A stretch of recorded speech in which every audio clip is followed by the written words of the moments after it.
नमस्कार। स्वागत है आप सबका राजनीति के इस अखाड़े में। मेरा नाम है अजय सेतिया। मित्रों, कर्नाटक के चुनाव नतीजे आ गए और आपने देख लिया, भारतीय जनता पार्टी बुरी तरह हार गई और कांग्रेस अच्छे खासे मार्जिन के साथ बहुमत में आ गई। लेकिन इसके साथ ही कर्नाटक की जनता ने यह एक बड़ा संदेश दिया है कि देश की जनता ने अब हंग असेंबलियां देना बंद करना शुरू कर दिया है। कर्नाटक की जनता ने बदलाव का फैसला किया, भारतीय जनता पार्टी को सबक सिखाने का फैसला किया और कांग्रेस को क्लियर मेजॉरिटी दे दी। 2 दर्जन सीटों के साथ मुख्यमंत्री बनने का ख्वाब देख रहे कुमारस्वामी को भारतीय जनता पार्टी से भी बड़ा झटका लगा है, क्योंकि पिछली बार वह 35-37 सीटें जीतने के बावजूद कांग्रेस की मदद से मुख्यमंत्री बन गए थे। कर्नाटक के चुनाव नतीजों ने भारतीय जनता पार्टी को साफ संदेश दिया है कि वह हिंदुत्व और नरेंद्र मोदी के भरोसे प्रदेशों में अपनी सरकार नहीं बना सकती, राज्यों के चुनाव नहीं जीत सकती। उसे प्रो पुअर पॉलिसी अपनानी होगी, सुशासन की अपनी छवि को बनाकर रखना होगा और प्रादेशिक नेताओं को महत्व देना होगा। भाजपा का केंद्रीय नेतृत्व अपने प्रादेशिक नेताओं को भेड़ बकरियां नहीं समझ सकता। भाजपा सिर्फ कर्नाटक का चुनाव नहीं हारी है, इससे पहले हिमाचल प्रदेश और दिल्ली का चुनाव भी हारी है। उन दोनों राज्यों में हार के भी वही 2 बड़े कारण हैं जिनका जिक्र मैंने पहले किया।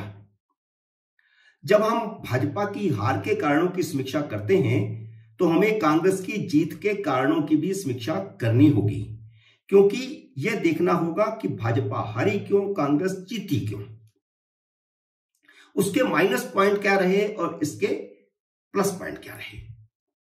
कांग्रेस की जीत के भी 2 बड़े कारण हैं। पहला, भारतीय जनता पार्टी की सरकार के मंत्रियों के भ्रष्ट होने की छवि और दूसरा, राहुल गांधी की भारत जोड़ो यात्रा का असर, और यह असर चुनाव नतीजों में कर्नाटक में दिखा है। अब इन चुनाव नतीजों का असर इसी साल के आखिर में होने वाले राजस्थान, मध्य प्रदेश, छत्तीसगढ़ और तेलंगाना के चुनावों पर भी पड़ेगा। राजस्थान और छत्तीसगढ़ में कांग्रेस की सरकार है।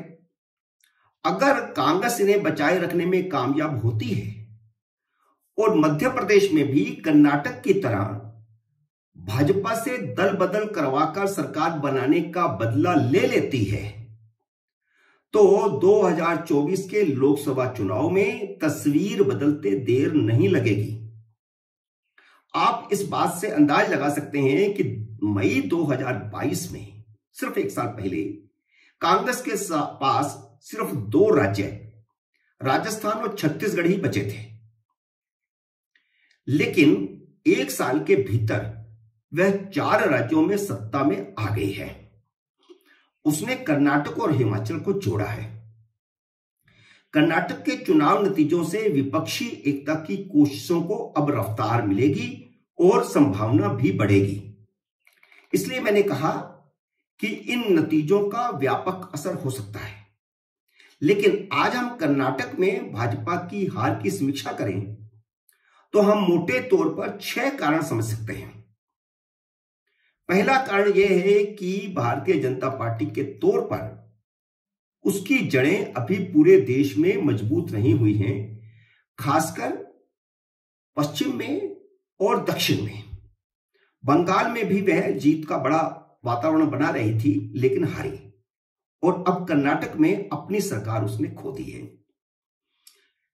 दक्षिण भारत में कर्नाटक ही उसके पास था,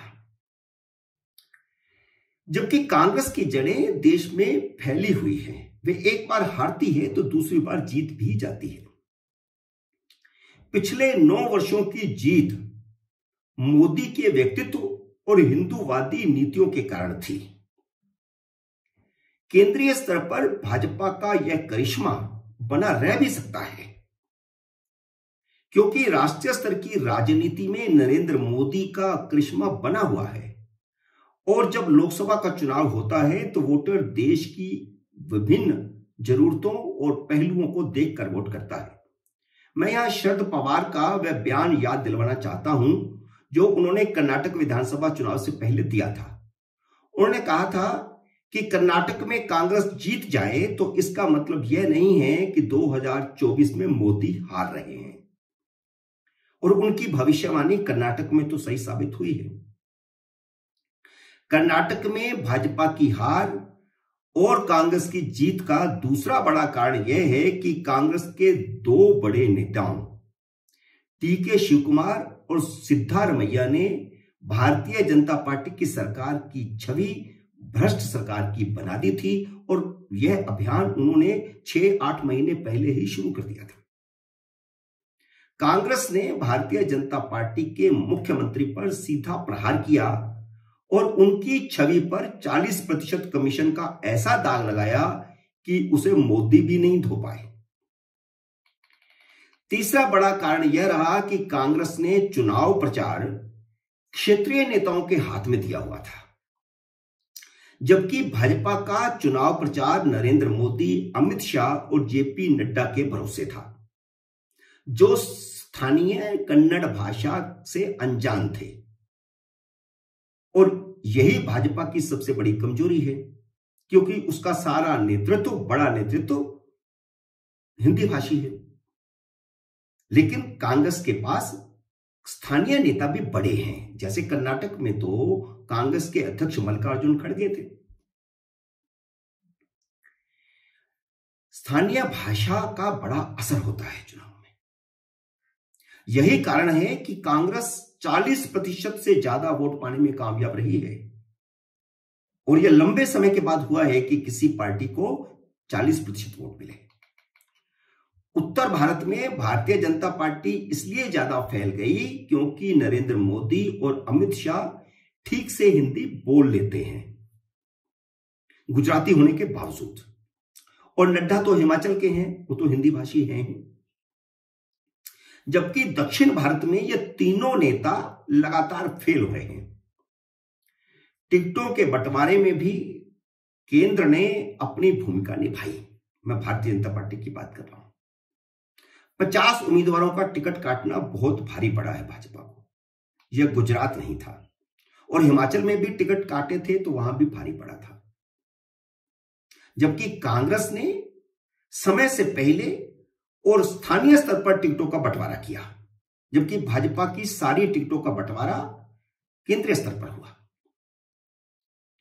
और एक बार तो लिस्ट बनने के बाद भी खबर आई कि नरेंद्र मोदी ने उसको रुकवा दिया क्योंकि कुछ टिकटों से वे सहमत नहीं थे। 2018 में भारतीय जनता पार्टी येदियुरप्पा के कारण कर्नाटक में सिंगल लार्जेस्ट पार्टी बनकर उभरी थी, ना कि नरेंद्र मोदी के कारण या अमित शाह के कारण या नड्डा के कारण। इसलिए मैंने कहा कि क्षेत्रीय नेतृत्व को पूरा वजन देना होगा। जब दल बदल से भाजपा की सरकार बनी तो कांग्रेस से आए 17 विधायकों में से 15 को भाजपा की टिकट दिलाकर के जिताकर लाने में कामयाब रहे, क्योंकि सारा नेतृत्व येदियुरप्पा के हाथ में था। लेकिन येदियुरप्पा को मुख्यमंत्री पद से हटाया जाना भाजपा को भारी पड़ा है, और यह पहले से ही लग रहा था। भाजपा की हार का चौथा बड़ा कारण बना है यह। भाजपा ने सभी जातियों की पार्टी बनने की कोशिश की, लेकिन उसके इस कदम से लिंगायत ही उससे खिसक गए। हालांकि भाजपा ने येदियुरप्पा को हटा करके लिंगायत बसवराज बोम्मई को ही मुख्यमंत्री बनाया था, लेकिन भाजपा के कोर वोटरों को यह पसंद नहीं आया, क्योंकि बसवराज संघ पृष्ठभूमि के नहीं है और भाजपा के पुराने नेता भी नहीं है। अगर संघ पृष्ठभूमि के ना हो, जैसे राजस्थान में भैरव सिंह शेखावत संघ पृष्ठभूमि के नहीं थे, लेकिन भाजपा के अपने नेता तो थे। लेकिन बसवराज बोम्मई बाहर से आए हुए नेता थे। भले ही लिंगायत जगदीश शेट्टार खुद चुनाव हार गए, लेकिन उनके कांग्रेस में जाने से लिंगायत वोट कांग्रेस की तरफ गए। बहुत लंबे समय के बाद कांग्रेस को येदियुरप्पा की जाति लिंगायतों का अच्छा खासा वोट मिला, जबकि दूसरी बड़ी जाति वोक्कालिंगा जो पहले से उसके साथ थी उसके साथ बरकरार रही। इसीलिए कांग्रेस 40% तक पहुंच पाई। कांग्रेस की जीत और भाजपा की हार का पांचवा बड़ा कारण यह रहा कि मुसलमानों ने भारतीय जनता पार्टी को हराने के लिए देवेगौड़ा की पार्टी जेडीएस पर भरोसा छोड़कर सिर्फ कांग्रेस पर भरोसा किया, क्योंकि उन्हें पता था कि अगर सरकार बना सकती है तो कांग्रेस ही बना सकती है और उनका 4% आरक्षण का कोटा वापस कर सकती है, तो कांग्रेस ही कर सकती है। भाजपा का बजरंगबली कार्ड हिंदुओं को एकजुट नहीं कर सका, लेकिन कांग्रेस का बजरंग दल बैन मुसलमानों को कांग्रेस के पीछे लामबंद करने में कामयाब रहा। इसलिए मैंने इस वीडियो के शुरू में भी कहा कि भारतीय जनता पार्टी सिर्फ हिंदुत्व के भरोसे और नरेंद्र मोदी के भरोसे कम से कम राज्य विधानसभाओं के चुनाव नहीं जीत सकती। कांग्रेस की जीत और भाजपा की हार का सबसे बड़ा छठा कारण यह रहा कि कांग्रेस ने गरीब कल्याण की योजनाओं का वायदा किया। इसलिए मैंने शुरू में कहा था कि भारतीय जनता पार्टी को प्रो पुअर पॉलिसीज अपनानी होगी। कांग्रेस ने 2013 से 2018 में अपनी सरकार की ओर से चलाई गई महिलाओं और गरीबों को राहत देने वाली योजनाओं जैसे अन्न भाग्य जैसी योजनाओं को अच्छे तरीके से भुनाया, जनता को याद दिलाया। जबकि भारतीय जनता पार्टी अपनी राज्य सरकार की किसी योजना को भुनाने में इसलिए फेल रही क्योंकि उसके चुनाव प्रचार का सारा दारोमदार केंद्र सरकार की योजनाओं पर था, नरेंद्र मोदी की पदयात्राओं पर था, रोड शो पर था। अमित शाह के रोड शो करवाए, जेपी नड्डा के रोड शो करवाए, लेकिन उसका असर जमीन पर नहीं हुआ।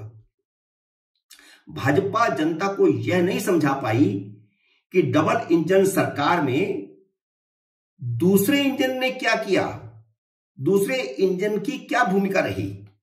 जबकि कांग्रेस ने अपनी पुरानी योजनाओं का प्रचार करने के साथ सरकार बनने पर कुछ नई स्कीमों को चलाने का वादा भी किया, जैसे गृह लक्ष्मी योजना, जिसमें घर की मुखिया महिला को 2000 रुपए महीना दिया जाएगा।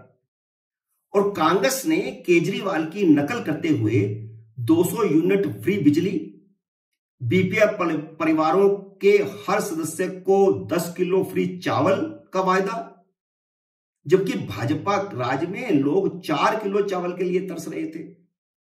इन सब योजनाओं ने वोटरों को प्रभावित किया और हमने दिल्ली और पंजाब में देखा कि फ्री का फंडा खूब चल रहा है और कांग्रेस ने उसी फ्री के फंडे को अपना कोर वोटर को लुभाने में कामयाबी हासिल की। और कांग्रेस का कोर वोटर हमेशा से गरीब गुरबा रहा है, वह वापस कांग्रेस की तरफ लौटा है, तभी वह 40% वोट पाकर के आज पूर्ण बहुमत के साथ सरकार बनाने में कामयाब हो रही है। मित्रों, उम्मीद है मेरी यह समीक्षा आपको पसंद आई होगी। इसे लाइक और शेयर कीजिए। अगर आपने मेरे यूट्यूब चैनल को अब तक सब्सक्राइब नहीं किया तो कृपया सब्सक्राइब कीजिए और घंटी का बटन भी दबाइए, ताकि जैसे ही मेरा नया वीडियो आए आपको सूचना आए। जल्द ही मिलते हैं नए वीडियो में, तब तक नमस्कार।